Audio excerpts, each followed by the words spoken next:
Husband's new girlfriend, who lied about not being religious, wants to take our kids to church against our poly agreement and convert him. Father calls me dramatic. So me, 41F, and my husband, 45 meters, are non-religious. He is an atheist and I am agnostic Jewish. This was something we discussed when we got married 13 years ago and it's never been an issue. Until now. We have always been poly. We started as a poly couple and it's always worked for us.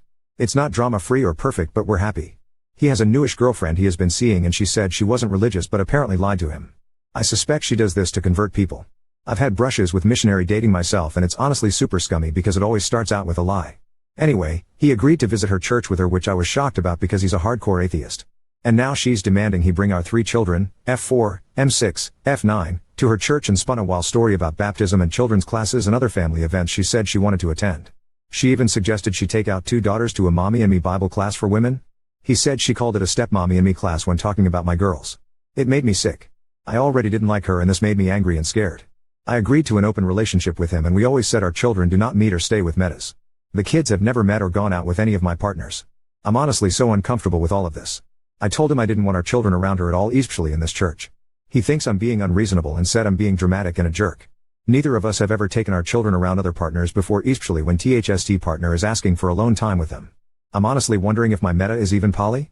She has asked my husband what he thinks about certain weddings in her church when he has stated he isn't interested and can't legally marry anyone else. He told me she showed him photos of a bridal book magazine she bought.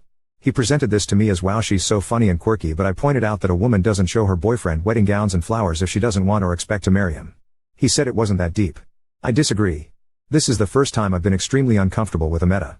I already told him I don't want to hear about her anymore and our children are not to be around her and I usually trust him, but he seems deep in these rose-colored glasses with her. I'm having serious doubts.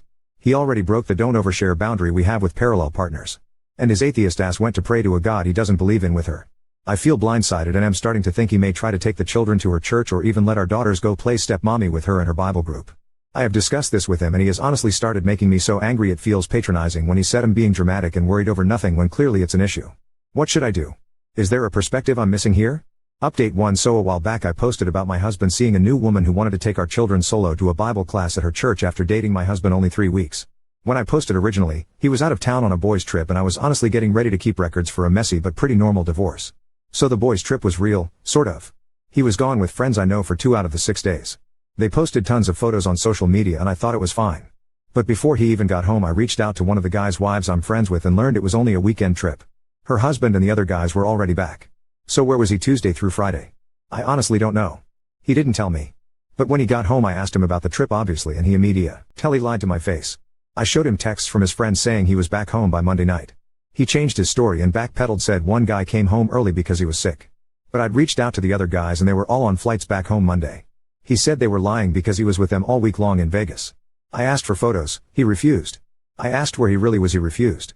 He was angry enough to keep his bags packed, grab some of his stuff from the bathroom and closet and leave the house to go stay with his girlfriend. He made a big deal out not wanting to feel interrogated and how I was the liar by going to his friends asking avoid his whereabouts. He said, once again, I was starting drama that I didn't really want. He said I was a bored housewife and had to stir the pot where it wasn't needed. He didn't know I had found all the details, receipts, messages, screenshots, etc. and already had a lawyer and I was prepared to file. But this is where shit gets really nasty. He came back 2 mornings later clearly expecting me to be at work. And he had his girlfriend with him. They walked in expecting an empty house and when she saw me she absolutely fucking lost her mind. My fear is that now she is confirmed to know where I live and he gave her a key to the house. She was dumb enough to try and shove it in my face and said this is my house bitch and threw her keys at me. I started video recording them and got her on video threatening to steal my children and accused me of child abuse and molestation.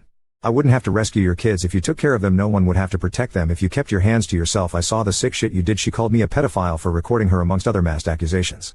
She said she'd been watching me and said to not even try her in court because she had all sorts of evidence including witchcraft, lol, and the child abuse. I never directly addressed her. I tried to stay as calm as possible and asked him to please have her leave and to come back later alone. He demanded to see the children but I'd already given them a day off to go play at a relative's house. He did accuse me of hiding the children from him and said I wasn't allowed by law to keep the children from him. He started quoting laws about visitation rights as well. He wanted to know where they were and I said nothing. I simply refused to tell him. I said we could talk, just the 2 of us. And he refused and said anything I said could be said in front of girlfriend. And went on about how he had no secrets from her. She went into the kids' rooms and stole a bunch of their stuff claiming it was for them when they go to live with her at her apartment. She also broke anything she could on her way around the house. Vases, ceramics, wall photos, anything hanging or THST she could knock over. She kept mumbling prayers to herself and at one point shouted that she was going to do an exorcism in the children's rooms. The scariest part was after I locked myself into my bedroom, I looked out the bedroom window that overlooked the road and I saw 2 more people in his car. Other friends or church members maybe. This is when I called 911. Unfortunately they didn't show up until 2 hours later after everyone had left. I hated implicating my ex, and I'm mad I stopped recording when I made the phone call. He came to the bedroom door and banged on it so hard I thought it was going to come off the hinges. He said he needed his stuff and I legally couldn't keep him from it. I said he had to make her leave and only he could come into the bedroom. She spoke over him and said it wouldn't matter because it would be her house soon and mocked me for being scared of her. She said that's how they are though, they hide like rats in attics. I couldn't help myself and started to cry and I think that's when he said they should leave, that or he'd heard me call the police. All in all it was a terrifying experience. I've already called my lawyer. I filed a police report, not that it did any good. They contacted my husband and he denied everything and said I was a nutcase abusing the kids. They did nothing. I changed the locks and the kids are still staying elsewhere. Cleaning up all the glass and broken shit all over the floor was honestly the lowest point I've ever been. I never saw this amount of crazy coming. I knew it was mostly over when I realized he'd lied about the trip. He's been texting me non-stop, but it's erratic like emotional whiplash. He apologized for her threatening me and breaking stuff. Said he asked her not to do that but did nothing to stop her. Then he turned around and threatened me if I went to a lawyer or the cops. Using language I've never heard him use, like how I'm possessed, how I have no right to my own children because I've hurt them. He even said he was sure I had been abusing the children and he had a confession from them. He's already started an online smear campaign against me. Saying he's having to separate from me for abuse and child abuse, cheating and something about tax evasion/money fraud. It doesn't seem like anyone believes him. Every reply is hey man you okay? Call me or something similar. I had to convince my sister to not interact with him. Honestly I'm still so shaken up I realized I'm lucky no one physically harmed me. I have sent all the videos and photos of the destroyed house to my lawyer. To add more salt, I also noticed during the chaos that she's wearing an engagement ring. It looks like a ring my grandmother gave me that I was keeping in a safety box and if it's that ring I'll have to sue him for its return because it's a family heirloom. One of the more unnerving things I overheard was her telling him to tell her you never loved her and he replied we talked about this but he sounded like he was laughing like she was being silly or something and not incredibly cruel and manipulative. She had a tantrum and said if he wouldn't say it he never really loved her. It was nauseating to listen to. She ended up saying he said he never loved you. In all of this he seemed oddly fine with her chaos. I was scared witless and he was operating as if everything was normal. He wasn't overly aggressive and he didn't try to hurt me, touch me or threaten that he would. He didn't seem like he was drunk or on drugs. I asked the kids if they'd talked to their dad about anyone hurting them or if anything bad had happened and all of them answered in the negative. So it seems like the confession he said he got was a falsehood. Anyway I'm not going to share the legal stuff here for obvious reasons. But I wanted to update everyone on the situation and thank everyone who gave me amazing feedback and were equally kind to offer good resources for cult deprogramming. I'll probably bring up some cult stuff with my therapist next session as well. Very grateful for this sub making me feel less crazy even when I feel like I'm living in a horror movie. Also my guess for where he was? Either moving in with his girlfriend or at the church/doing church stuff. Or both.